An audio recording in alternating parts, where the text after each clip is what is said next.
Je pense que la guerre avec la Russie était absolument inutile. Mais je voudrais souligner qu'elle a eu lieu lorsque Saakashvili, alors président, a attaqué les forces de maintien de la paix russes en Ossétie du Sud. Maintenant, je connais plusieurs de mes amis qui ont été ambassadeurs en Géorgie. Ils ont tous été choqués par cela. Ils ne pouvaient pas comprendre pourquoi il ferait cela. Mais je pense que, compte tenu de l'emplacement géographique de la Géorgie, il est très important pour la Géorgie d'avoir des relations normales avec la Russie. Je pense qu'il ne devrait pas s'agir de dire « Allez-vous être un ami de la Russie? Allez-vous être un ami des États-Unis? » Vous voulez avoir des relations normales et amicales avec les deux. Et il me semble que l'un n'exclut pas l'autre.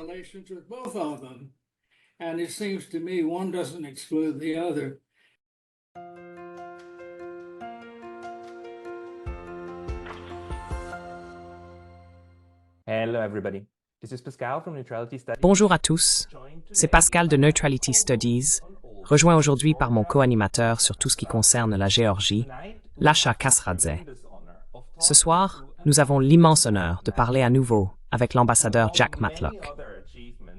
Parmi de nombreuses autres réalisations et affectations, l'ambassadeur Matlock a été le principal diplomate des États-Unis auprès de l'Union soviétique de 1987 à 1991, ses fonctions à Moscou se terminant seulement quelques mois avant la dissolution du pays lui-même.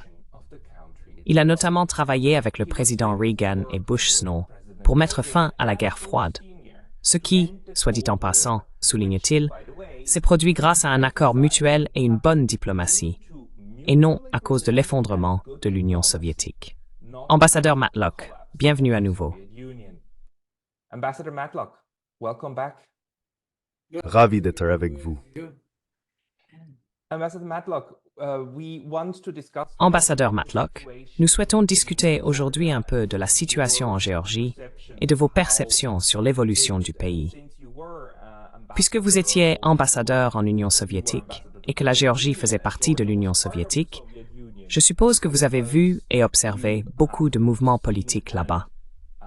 Alors, peut-être pour commencer, quelles sont selon vous les choses les plus importantes à savoir et à garder à l'esprit pour essayer de comprendre la place de la Géorgie dans le système international aujourd'hui?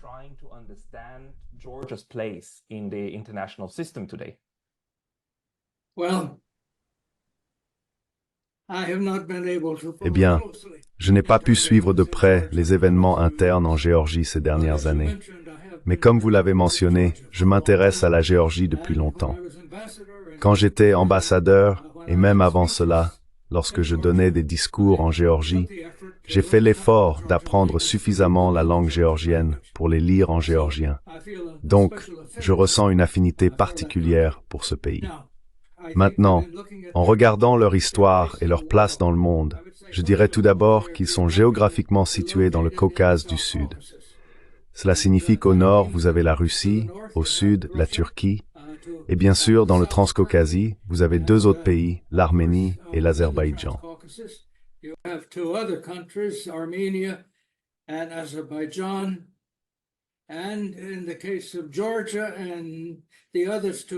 Et dans le cas de la Géorgie et des autres, dans une certaine mesure, vous avez des minorités, ou du moins vous en aviez.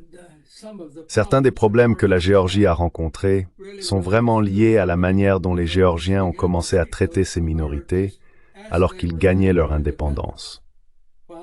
Alors que j'étais encore ambassadeur en Union soviétique, M. Gamsakhurdia, qui avait en fait pris le contrôle politique, a commencé à assiéger la capitale de l'Ossétie du Sud pendant l'hiver pour les couper, etc. Donc cela a été un problème que la Géorgie, à mesure qu'elle devenait plus indépendante, avait tendance à traiter ces minorités de la manière dont elle ne voulait pas être traitée par les Russes. C'est un problème que je pense que nous avons eu.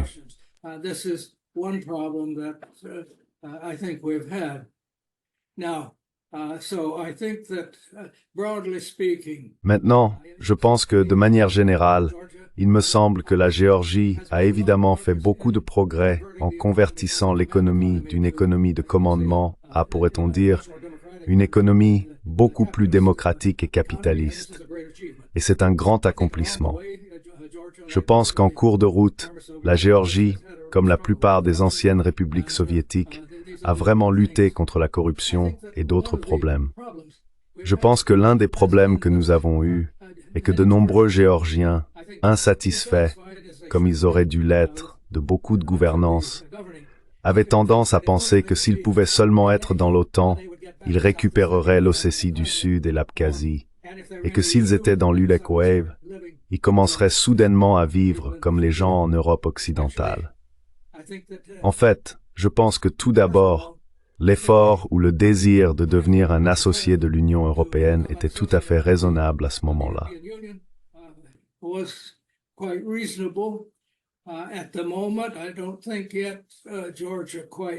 Je ne pense pas que la Géorgie réponde encore tout à fait aux exigences pour cela. Mais en ce qui concerne l'OTAN, je pense qu'il était vrai dès le début que cela ne résoudrait pas les problèmes de la Géorgie.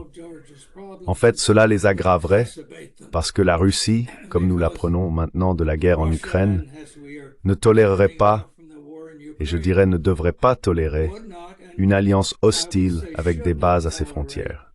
La Russie ne le permettra tout simplement pas. Maintenant, peut-être diriez-vous théoriquement que ce serait une bonne idée.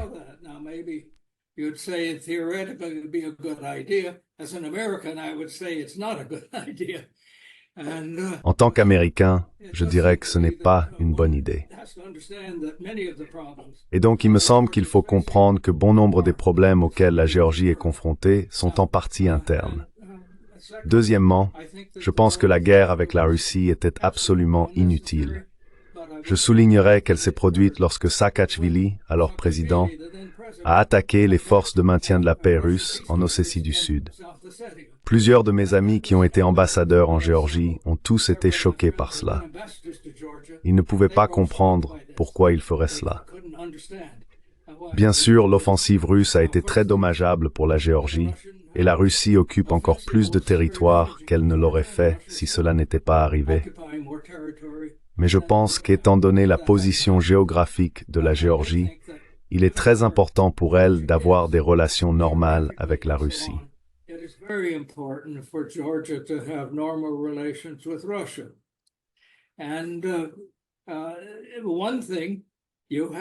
Et une chose, vous avez une diaspora géorgienne très importante en Russie, et leur sort va beaucoup dépendre du fait que la Géorgie ne soit pas perçue comme un pays hostile.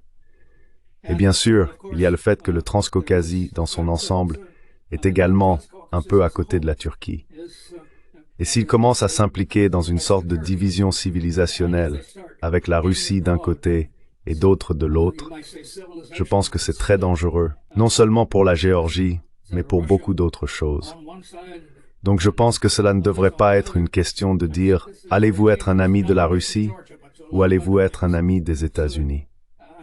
Vous voulez avoir des relations normales et amicales avec les deux. Et il me semble que l'un n'exclut pas l'autre.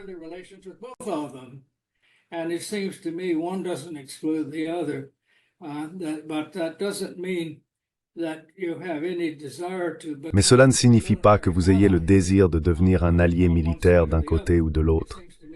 Il me semble que cela doit... Maintenant, en ce qui concerne les problèmes avec l'Abkhazie et l'Ossétie du Sud, il faudra beaucoup de temps avant qu'ils ne soient résolus. Mais ils ne seront certainement pas résolus par l'utilisation de la force d'un côté ou de l'autre. Et donc, je dirais en général, il me semble que c'est dans l'intérêt de la Géorgie de maintenir de bonnes relations avec tous ses voisins, et en particulier avec les grands pays comme la Russie et la Turquie. Et bien sûr, en tant qu'Américain, j'aimerais penser que nous avons une relation très étroite. Mais je ne pense pas que les États-Unis puissent ou prendront la responsabilité de la sécurité de la Géorgie.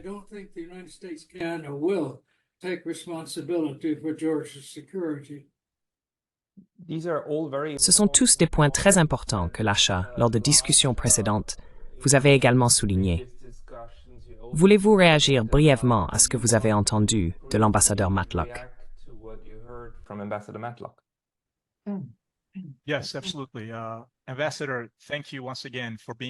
Oui, absolument. Monsieur l'ambassadeur, merci encore une fois d'être avec nous et de consacrer votre temps à ce que j'imagine être un emploi du temps très chargé. Ce que vous venez de décrire et de dire est profondément important. Et malheureusement, cette vision approfondie des choses n'a pas fait partie de la société géorgienne, ni de la politique géorgienne, je dirais, au cours des 30 dernières années, et surtout entre les années 2003 et 2012. And especially between the years of 2003 and 2012. I agree with you entirely that Georgia Je suis entièrement d'accord avec vous pour dire que la Géorgie existe à la merci d'une géopolitique impitoyable. Plus souvent qu'autrement, ces dirigeants de l'ère post-soviétique ont joué un jeu très risqué en ignorant ces principes géopolitiques fondamentaux. Je ne veux pas entrer dans des détails ici, mais il y a eu un échec fondamental à déterminer de manière introspective quels étaient les véritables intérêts nationaux pour la Géorgie. Cette arrogance, l'arrogance qu'un pays comme la Géorgie, un petit État pauvre, ne peut pas se permettre, a été ignorée. Donc, pour revenir à vos points très importants, je suis d'accord avec vous pour dire que la Géorgie est dans une situation très volatile. I agree with you that Georgia is in a very volatile situation. You have the United States and the West. Vous avez les États-Unis et l'Occident qui, je dirais, n'ont jamais été prêts à fournir des garanties de sécurité à la Géorgie. Vous avez la Russie au nord, et nous connaissons tous l'histoire entre la Géorgie et la Russie. Et puis nous avons, vous savez, nos voisins dans le Caucase du Sud, l'Azerbaïdjan, l'Arménie et bien sûr l'Iran et la Turquie. Étant donné le changement géopolitique actuel, si vous voulez, dans le monde, dans le système international, nous voyons clairement le retour de la multipolarité. Le monde unipolaire est terminé. Je pense que vous serez d'accord avec moi là-dessus. Et le pouvoir relatif des États-Unis est en déclin. Je ne dis pas que les États-Unis restent le pays le plus puissant de la planète.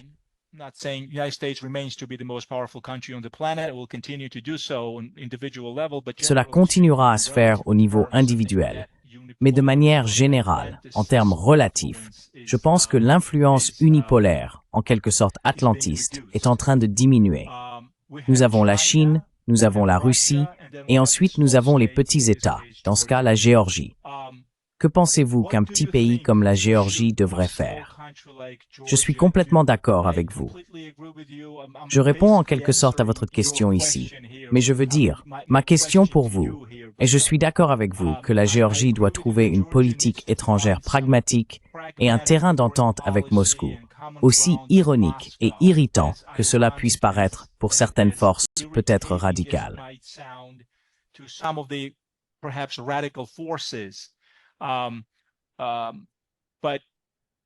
Mais pensez-vous que même la moindre tentative sous ce gouvernement, sous le gouvernement actuel du rêve géorgien, peut être considérée comme une étape correcte et juste pour trouver un terrain d'entente avec la Russie, dans l'espoir que la Russie ne réinvasera pas la Géorgie, et à terme, peut-être qu'ils commenceront à parler de reconstituer la souveraineté de la Géorgie.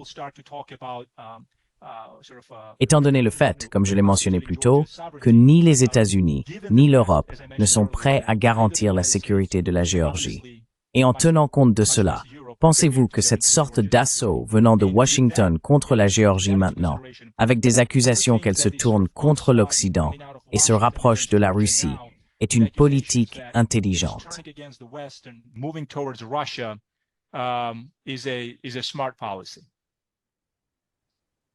Je ne suis pas d'accord avec ces allégations, parce qu'il me semble qu'il n'y a jamais eu de possibilité réaliste de résoudre en fait les problèmes internes de la Géorgie par l'usage de la force ou par l'Europe occidentale ou les États-Unis résolvant ces problèmes seuls. Étant donné sa situation géographique et son histoire séculaire d'implication avec la Russie, la Géorgie faisait vraiment partie intégrante de l'Empire russe. Je veux dire, au point que deux Géorgiens ont en quelque sorte dominé toute l'Union soviétique pendant plusieurs décennies. Donc je veux dire, cette histoire est profondément entrelacée. Et vous savez, je pense que l'idée que la Géorgie pourrait d'une manière ou d'une autre devenir un pays très florissant, peuplé entièrement de Géorgiens, avec l'aide de l'Occident, est simplement une illusion.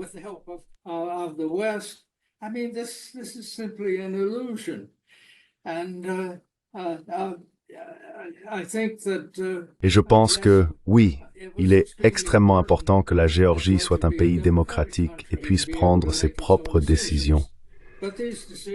Mais ces décisions doivent vraiment être réalistes.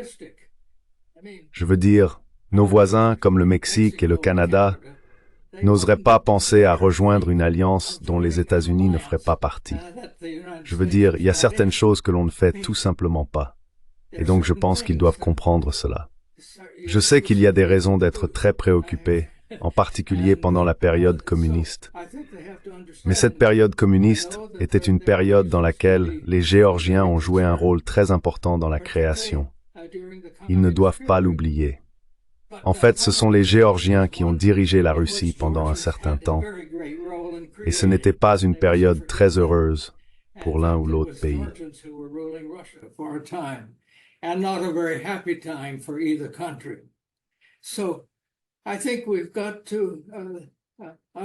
Je pense donc que nous devons comprendre qu'il est dans l'intérêt de la Géorgie d'avoir de bonnes relations avec la Russie. Et je ne pense pas que la Russie va ou soit capable de vraiment les dominer d'une manière qui change leur caractère national. J'étais à Moscou pendant 5 jours en juillet, et l'un des soirs, j'ai dîné dans mon restaurant géorgien préféré là-bas, et il m'a semblé qu'au moins les Géorgiens là-bas s'en sortaient plutôt bien. Donc, je pense que l'effort actuel du président géorgien pour améliorer les relations avec la Russie ne devrait pas être perçu comme étant en quelque sorte contraire à la démocratie. Je pense que c'est dans l'intérêt de la Géorgie.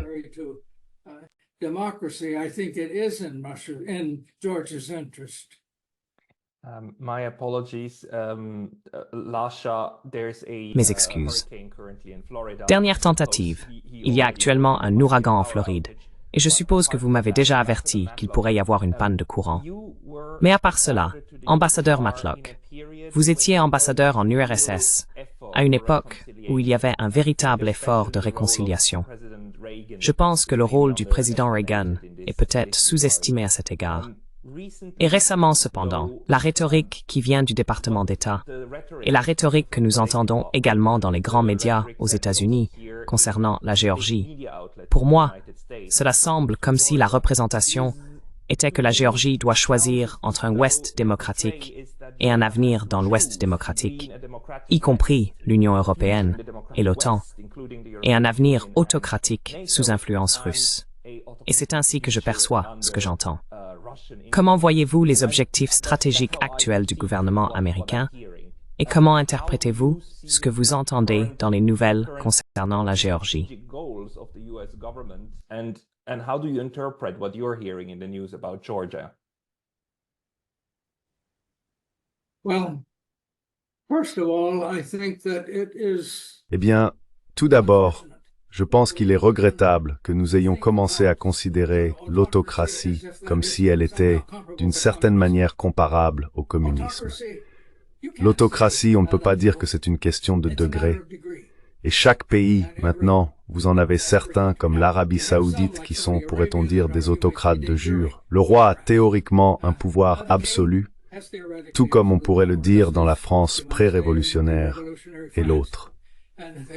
Mais le degré d'autocratie peut varier, y compris dans les pays démocratiques. N'oublions pas que De Gaulle était considéré par beaucoup comme un leader trop autocratique. Mais il a pu les sortir de 2 de leurs problèmes les plus graves, en quittant d'abord le Vietnam, puis l'Algérie, ce qui n'aurait pas pu être fait de manière démocratique.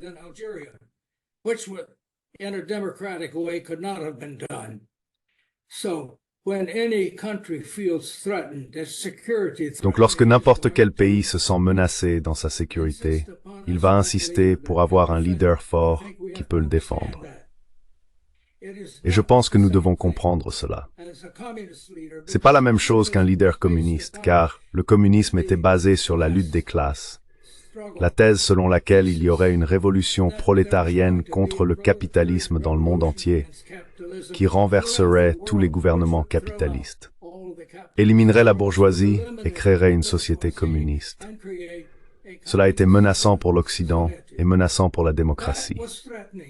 L'autocratie en elle-même n'est pas nécessairement une menace pour d'autres pays.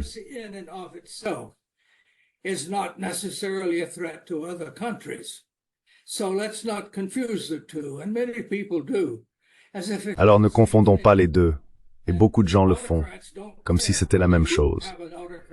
Les autocrates ne se soucient pas de savoir si vous avez un système autocratique ou non.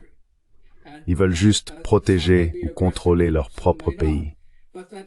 Certains peuvent être agressifs, mais d'autres peuvent ne pas l'être. Mais c'est une autre question. Donc je pense que l'idée que la Russie est devenue plus autocratique qu'elle ne l'était dans les années 90, quand il n'avait vraiment pas de démocratie, c'était plus comme l'anarchie, et cela a donné une mauvaise image à la démocratie, ce qui se passait alors.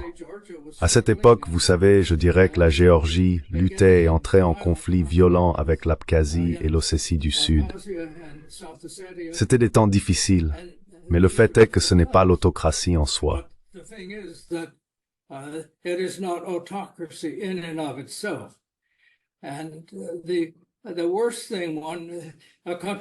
Et la pire chose qu'un pays comme la Géorgie puisse faire serait de faire comprendre à ses voisins qu'ils pourraient être la base d'une menace pour leur sécurité.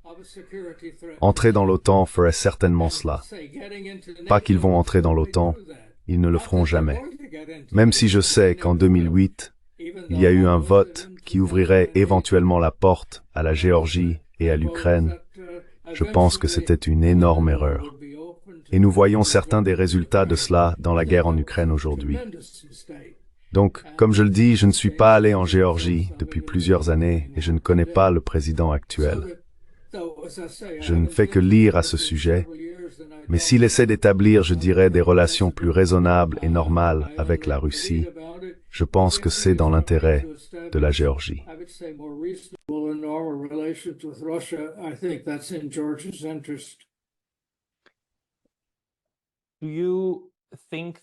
Pensez-vous qu'une normalisation des relations avec la Russie passerait mieux par des négociations directes avec la Russie ou par un rapprochement avec l'Ossétie du Sud et l'Abkhazie d'abord? Si vous élaboriez la stratégie, quelle voie choisiriez-vous?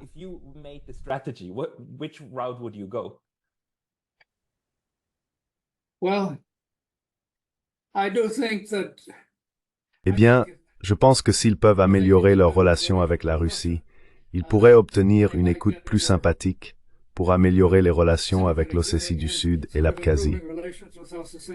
Je ne pense pas qu'ils vont revenir sous la souveraineté géorgienne de sitôt. Je pense que c'est juste être réaliste. Je ne dis pas que c'est bien ou mal. Ce n'est tout simplement pas réaliste. Je pense que l'occupation russe des zones en dehors de l'Ossétie du Sud et de l'Abkhazie devrait être négociable. Mais encore une fois, je parle en termes généraux, sans vraiment être proche des effets actuels, car je n'y suis pas allé depuis plusieurs années.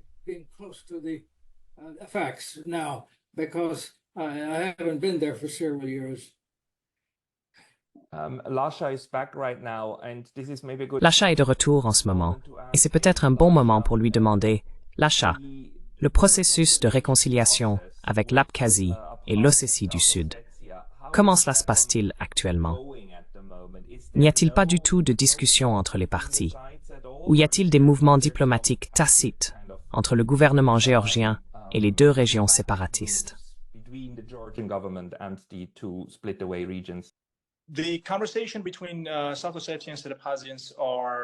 La conversation entre les Ossètes du Sud et les Abkhazes est tendue, mais il y a un sentiment qu'il pourrait y avoir des progrès en termes de pression possible de la Russie sur l'Abkhazie.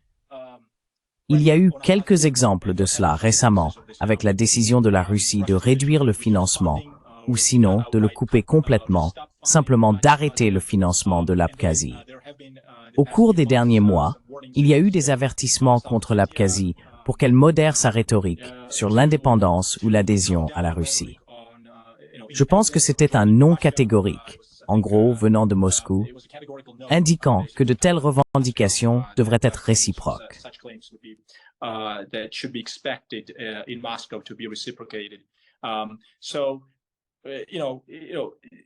Alors vous savez, il reste encore un très très long chemin à parcourir avant qu'une conversation sérieuse ait lieu concernant, vous savez, la possible restauration de la souveraineté de la Géorgie. Mais le fait est que, vous savez, avec cette sorte actuelle de répression, vous savez, le pragmatisme avec Moscou, la Russie s'est entre guillemets réchauffée et elle n'utilise pas le même langage de provocation et de rhétorique agressive qui, par le passé, n'a fait qu'élargir la division et la ferveur du séparatisme dans la région. Bien que je doive dire que la question de la frontière est toujours importante, ce déplacement de la clôture plus loin sur le territoire géorgien reste un problème.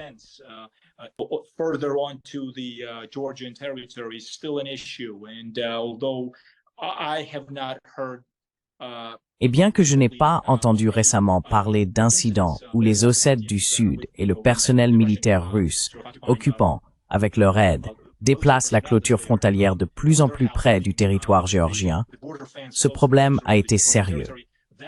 Mais encore une fois, rien de concret n'a été fait pour résoudre ce problème. Cela ne veut pas dire qu'en coulisses, il n'y a pas de négociation en cours, une sorte de diplomatie 2.0, à un niveau semi-officiel, évidemment par l'intermédiaire d'intermédiaires.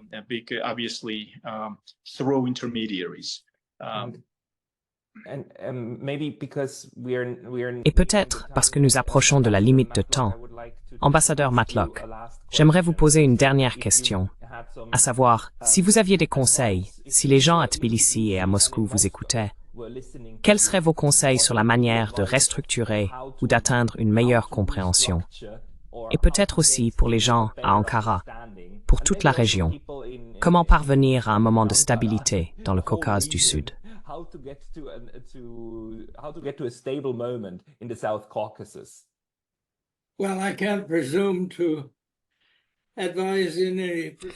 Eh bien, je ne peux pas me permettre de donner des conseils précis parce que je ne suis vraiment pas, vous savez, absolument familier avec, tout d'abord, les personnes actuellement. Je connaissais la plupart des gens des deux côtés, mais plus maintenant. Et aussi, je ne suis tout simplement pas informé des détails. Mais je dirais que s'il y a une attitude de ne pas traiter de manière hostile, mais d'essayer au moins de définir certaines des zones où il y a un intérêt commun, et il y en aura beaucoup entre la Géorgie et la Russie, et de commencer à essayer de traiter celles-ci, cela rendrait plus facile plus tard d'aborder les questions beaucoup plus difficiles. Et donc je pense que, vous savez, toute l'attitude selon laquelle ils allaient simplement devenir une partie de l'Occident, comme ils le disaient, et être dans l'OTAN et l'UMR, et que ça allait résoudre tous leurs problèmes, ça n'a jamais été réaliste.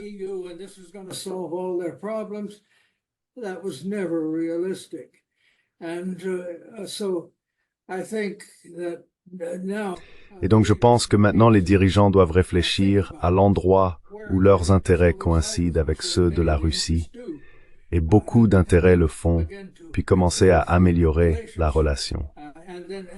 Ensuite, vous pouvez aborder les questions plus difficiles, étape par étape. Vous savez, je me souviens que aucune analogie n'est absolument exacte. Mais quand j'ai été appelé à la Maison-Blanche en 1983 pour essayer de trouver un moyen d'améliorer les relations pendant la guerre froide, la première chose que j'ai faite a été d'essayer de faire définir par notre président les questions comme des moyens de coopération pour atteindre un objectif commun.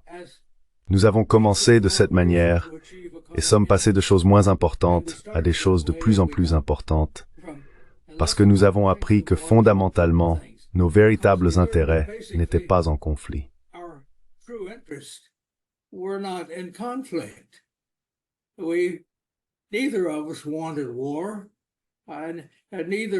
Aucun de nous ne voulait la guerre, et aucun de nous ne voulait dépenser autant d'argent en armement et autre chose.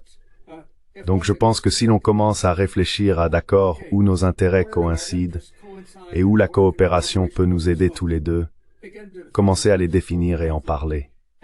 Et je dirais d'éviter les polémiques publiques inutiles.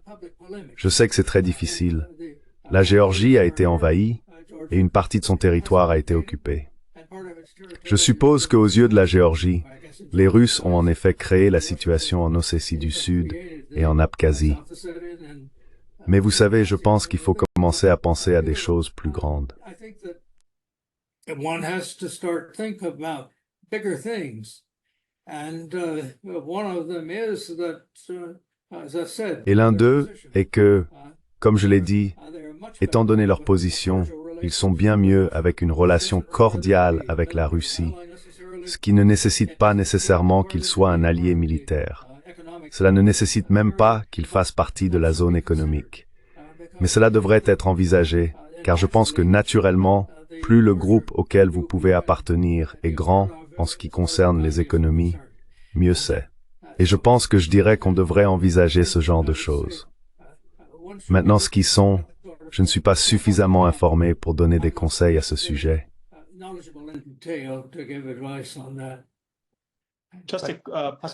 Pascal, si cela ne te dérange pas, j'ai juste une question rapide.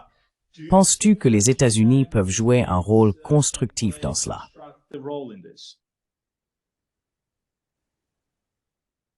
Je pense qu'ils pourraient, mais ils le feront probablement pas, étant donné la situation actuelle. Je vois. C'est regrettable. C'est vraiment regrettable, oui. Mais merci beaucoup pour ces éclaircissements. Et vous savez, ce que vous avez exposé est vraiment important. C'est un bon conseil. Commencez petit et allez plus grand. J'espère vraiment que nous parviendrons à plus de réconciliation dans la région. Et ambassadeur Matlock, je tiens à vous remercier beaucoup pour votre temps aujourd'hui.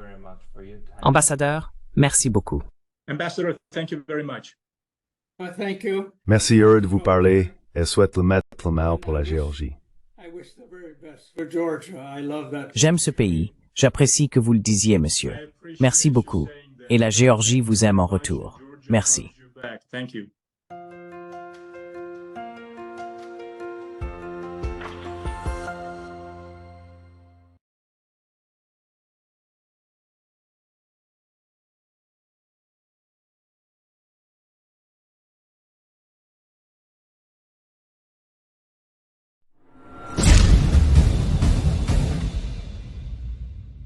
Si vous appréciez Last New Traduction, veuillez envisager de nous soutenir sur Patreon.